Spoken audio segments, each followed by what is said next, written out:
Naku po! Ito na nga ba yung sinasabi ko eh. So, nagsalita na nga po guys, ang mga puon, ang mga alipores, ang mga attack dog ni Digong para po i-discourage itong si former Senator Antonio Trillanes. Makikita nyo talaga guys na mukhang hindi pa talaga handa, hindi pa talaga ready, at hindi pa talaga preparado ang kampo ni Digong sa paparating sa lumalapit at kumakatok na International Criminal Court against po sa kanilang mga kasalanan, sa crime against humanity. Mukhang hindi pa ata sila ready na singilin. Mukhang hindi pa ata sila ready na magbayad sa kanilang mga ginawang kasamaan, ginawang kalokohan, ginawang hindi maganda noon. Yan yung sinasabi ko sa inyo guys na sa huli, darating at darating pa din ang paglilitis. Yun nga lang po guys, ang ginagawa nila, kasi ito nga, nagsalita, itong si former Senator Antonio Trillanes na this June or July, ay baka lumabas na nga po ang formal arrest warrant. So ngayon nga po guys, nakita nyo naman 'di ba si Harry Roque, parang naletse-letse na yung kanyang mga statement na sinisisi niya na nga itong si PBBM dahil si PBBM daw po ang nagpapasok ng International Criminal Court dito sa bansang Pilipinas. Now, nagsalita itong si si Panelo at itong si Medialdea, nagsalita sila. So alam nyo ba guys kung ano yung sinabi nila?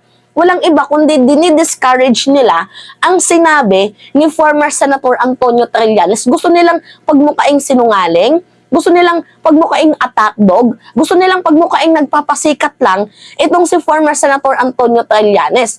Kung ganun lang pala yung mindset ninyo, bakit nyo pinatulan? Yan guys yung aking pinakamalaking katanungan. So, nagfi-feeling relevant lang daw po guys, itong si former Senator Antonio Trillanes, bakit nyo pinatulan? Kung nagfi-feeling relevant at nagfi-feeling sumikat, 'di ba? Sa mga komento niya, bakit nyo pinatulan? So, ngayon nga po guys, ito, pakita ko sa inyo Sabi ni Panelo, kasi ito yung sabi ni Trillanes, diba? The warrant will be released late second quarter. The first batch is only for only Duterte, the father. And the second batch is dito kay kay Sara Duterte at kay Bato, yung mga involved dito nga po sa crimes against humanity. Now, nagsalita itong si Panelo. Makikita nyo guys sa kanilang mukha ang pagkabahala, pagkatakot, na tipong nagpe-pretend na lang talaga sila na kunyari kaya namin to, na kunyari kailangan i-down namin si Trillanes. Nagkukunwari na lang sila sa kanilang feelings, pero yung totoo dito guys is kinakabahan na sila. So ngayon nga, ito yung sabi ni Trillanes, ni Panelo, Salvador Panelo, sorry. Sabi niya, the discredited renegade just wants publicity for himself. He has become totally irrelevant. So, itong si Trillanes, gusto nilang pagmukain na isa daw pong attention seeker. So, attention seeker nga daw po, itong si Trillanes. Yan po yung gusto nilang palabasin. At nagfe-feeling relevant naman kahit irrelevant na siya. Kasi, 'di ba sabi nila, attack dog si Trillanes, feeling relevant. Kasi 'di ba nung panahon ni Digong, naging successful sila sa paninira dito kay Trillanes. Pero ngayon guys, mukhang nababaliktad na sila. Kasi as time goes by, kahit ako, minamahal ko na si former Senator Antonio Trillanes. Minamahal ko siya dahil hindi siya natatakot.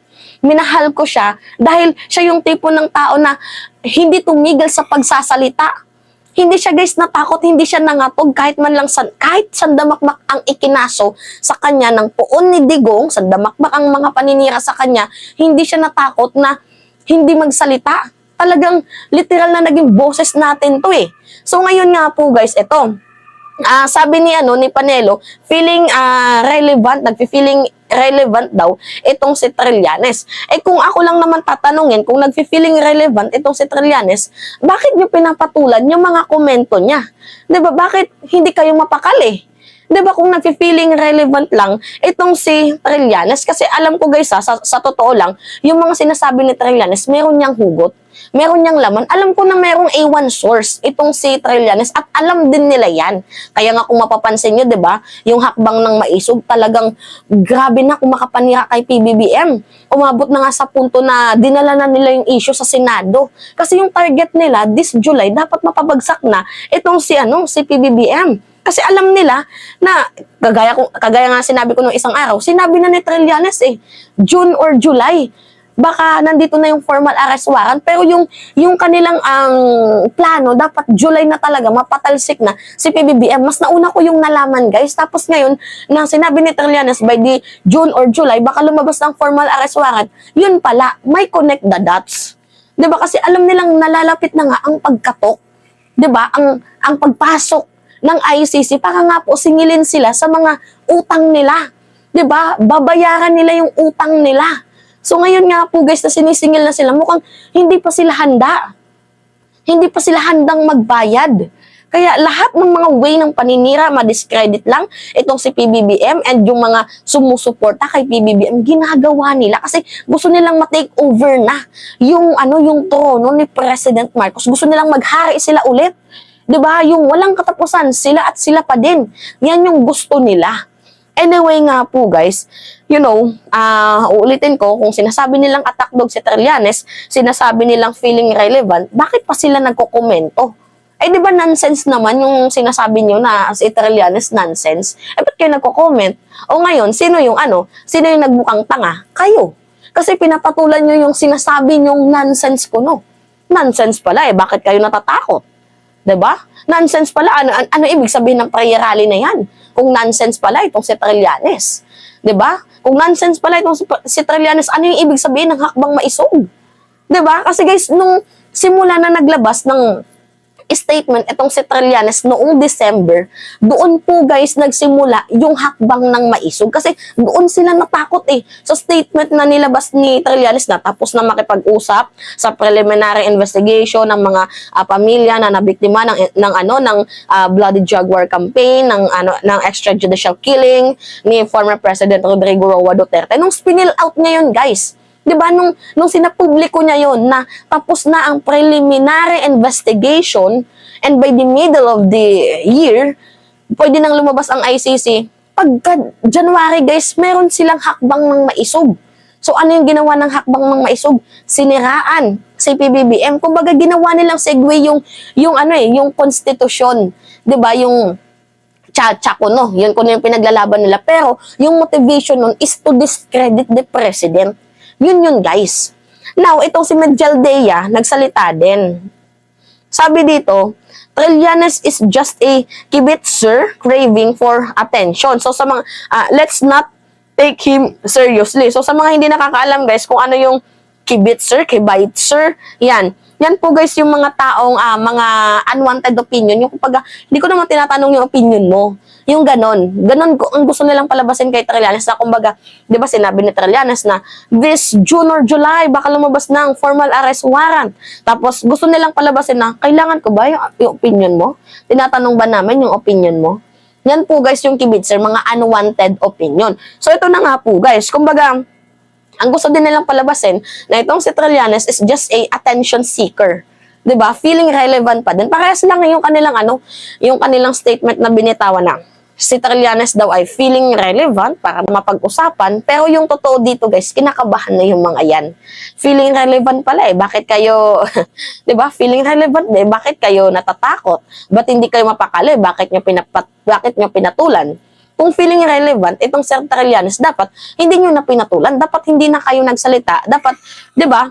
Ano ba yung ingay na manok? Dapat hindi na kayo nag-comment. Feeling relevant pala ba't nyo pinatulan? So meaning to say, relevant pa din itong si Trillanes kasi natatakot kayo. 'Di ba? Ganun lang kasimple, guys. Ganun lang. 'Di ba? Mga mga taong to, gusto lang talaga nilang i-discredit itong si Trillanes na huwag kayong maniwala diyan kasi diyan sila nag-success nung panahon ni Digong, 'di ba?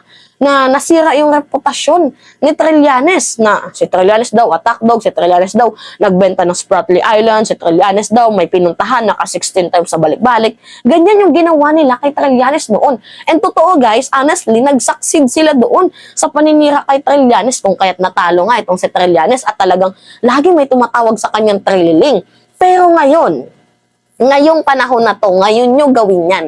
Dahil ngayong panahon na to, every time na nagpo-post itong si Trillanes, laging kinakaptured ng mainstream media. Bakit laging kinakaptured ng mainstream media? Kasi alam din ng MSM, ng mainstream media, na relevant nga na merong A1 sources itong si Trillanes.